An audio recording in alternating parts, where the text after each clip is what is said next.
Welcome to What the Flick, everybody. Masters of Sex, full 10 count. Although how this final episode of season 3 was not called The Little Brown Man. I know. I kept thinking, like, you know, there's a comma in there somewhere. Yeah. But yeah, it was. That was clever. That little. So it's certainly dramatic. Well, yeah, no question. It's funny. Dave doesn't even watch this show, but he sat on the sofa for a few minutes. He goes, "Is this a season finale?" Yeah, there's a lot. Because there's a lot of stuff happening. There's a lot here. of stuff going on, yeah. And I liked it, certainly. But there were just some oddities. I mean, the chase to the airport, although it ended Interestingly. It ended interestingly, no question. It didn't seem like it was going to end interestingly, and that was a problem. And I after, especially since we're told and led to believe of all that Virginia is about the work, she wouldn't have left that press conference. I don't think she would have. We fly to, well, you know what? I hear you, Dan. That's great. That sounds great. We will leave for Mexico tomorrow morning. Totally. Right, but I'm going to have this press conference. Yeah, it felt to me, and I think maybe this becomes more pronounced in a show about real people, that they were really kind of dramatically stacking the deck in terms of having all these things happen on top of each other. Like, you know, the child molestation accusations. Oh, and now the pandering accusations. Oh, and he's going to finally tell, you know, Libby about Virginia. And Virginia's finally going to leave with dude. And it was just, there was a lot happening, I thought. Where's Paul?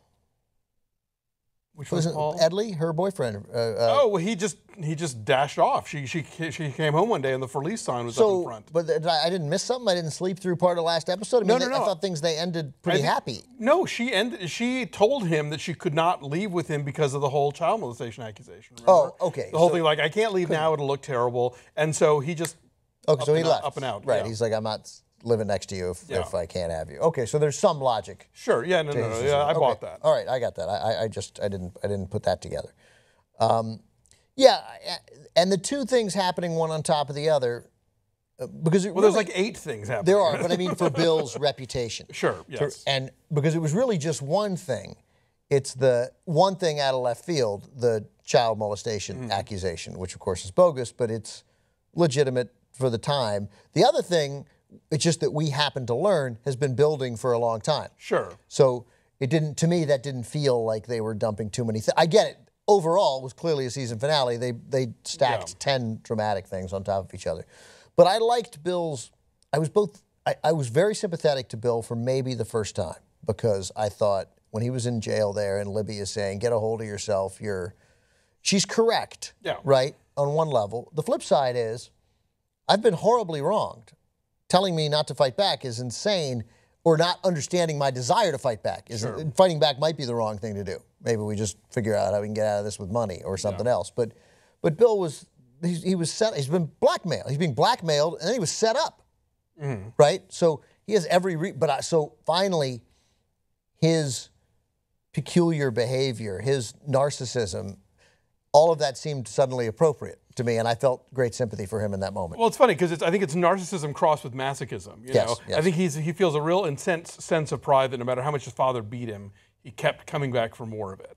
And through the rather labored metaphor of this episode, I think he finally realized that sometimes you have to know when to throw in the towel. Right. Sometimes you have to be down for the 10 count. Right.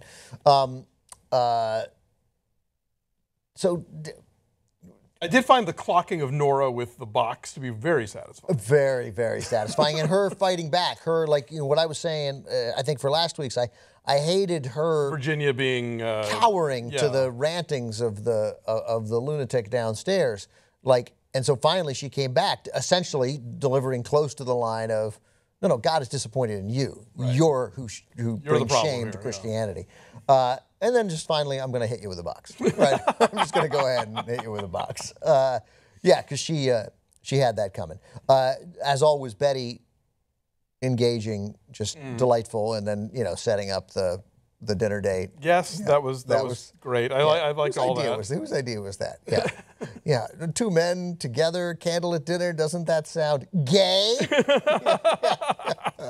That was good stuff. Yeah. And again, and all of that might be a little ahead of the era, you know, because what are we at, 65? 66, I think. 66?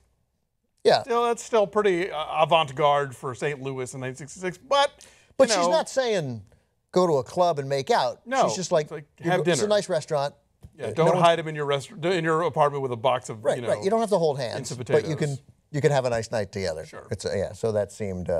But I just liked her candor. Like she's so tired of this. I'm so tired of this. Right? And then Beau Bridges was willing to sing "Happy Birthday." That was very sweet. Yeah, it was super sweet. Yeah.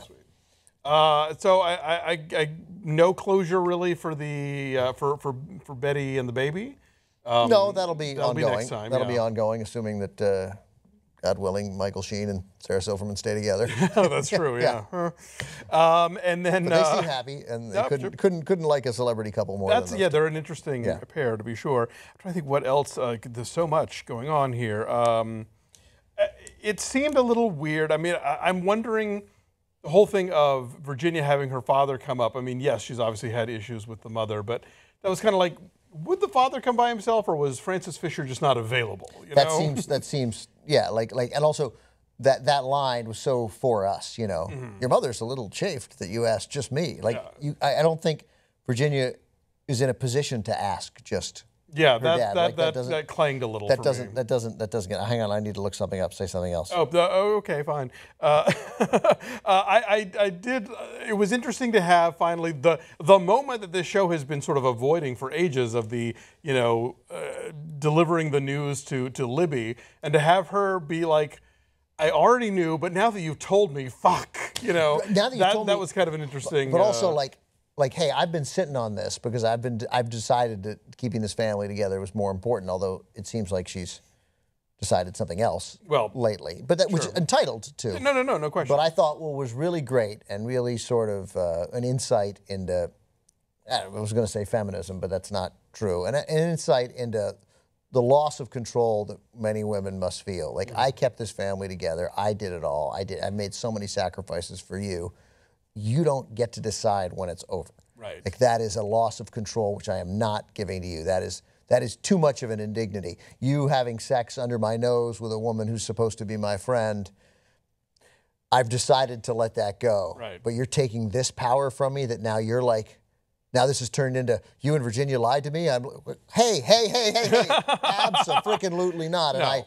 I respond. I knew what was going on, and Virginia and I had a deal. Yeah. And that was supposed to hurt Bill, and it did. Yeah. She was great. I thought Caitlin Fitzgerald. She's top notch there. Yes, absolutely. We don't mention her name enough. You're right. But she was, and just the a lot of ways to cry She's on kind camera. of the secret weapon of this show. She's kind of the secret weapon of the show. She really is. She's outstanding. It's never a bad scene because she's complicated, right? When you sort of when they've bought so much sympathy for her, she's selfish and callous and a little cruel, So she's very human. But at the same time, I think nothing is untoward. All deserved and totally. No, I just mean there are many notes to her. Sure. Ultimately, clearly a good person, but also just the sitting in the bathroom, that scene with the kid. I mean, that's it's hard to do a scene with a kid like that, and she was good, and she elevated the kid's performance, and her emotion covered for maybe what he wasn't capable. He's good too, but she, like that was good. She's an A actress. Definitely. Yeah. And I think Josh Charles, weirdly enough, there are times when I think you're kind of the girl. Like he in terms of the way that most TV and film, the roles that they relegate to women as being the kind of supportive, sometimes naggy, wanting things, getting in the way of the important work. He's the girl, and Virginia is the one really who holds the cards and all that of like, is she going to go with him? Is she going to stay and do the work? It's all up to her. Nice to see Joe Mankiewicz back as the police chief. What was that in the Dick and Liz? He played Joe in the Cleopatra, the Making of Cleopatra movie or whatever the hell that was called. Brian Howe, he was good.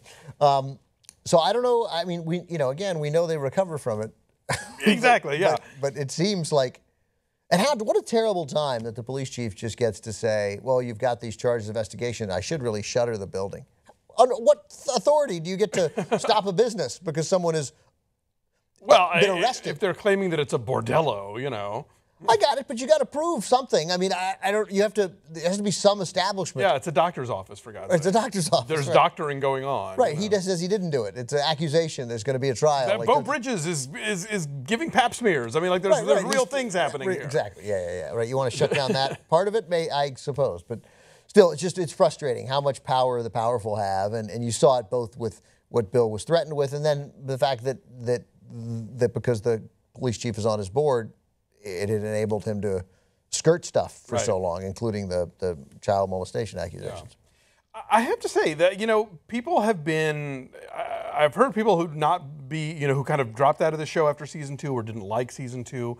And I've been up to it up until now. And I kind of feel like this is the season where I felt like there were some real peaks and valleys in terms of quality and the writing, where the characters made sense. I'm not off board. I hear you. I'm in the same place. But I have to say, I'm not as on board as I've been in the past with this show. Yeah, I mean, if we commit to, and I'm sure we'll come back at the beginning of the season but you feel like it better be good. Yeah. Right, because like if I don't like episode 1, I could be like, you know what, I can. Yeah. A free hour Sunday night. Yeah, exactly. And a free 20 minutes in the studio to be. And we watch. I watch. And I know we don't do it, and hopefully I'll rectify this somehow next year by getting people. But I mean. I watched the season finale of Ray Donovan right afterwards, and I'm like, it's so good. It's so good. It's so dramatic. It's so fantastic. It's so thrilling. Everything is great, and I love the people, and he's so messed up. And there's, and then Homeland starting next week, and I'm we'll be here for that. So excited, yeah. So it's the Standard on Sunday night, and The Affair is starting next week too, which season 1 was exceptional, so. Which I still haven't seen. So. All right. Well, anyway, what always saves this show is just outstanding. Those 3 lead actors are no question. They're so good.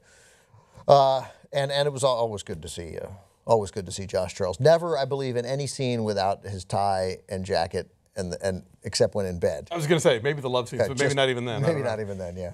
All right. So we'll be back next season, but the pressure's on. Definitely. But and join us next week for Homeland too. Yeah, definitely join us for Homeland.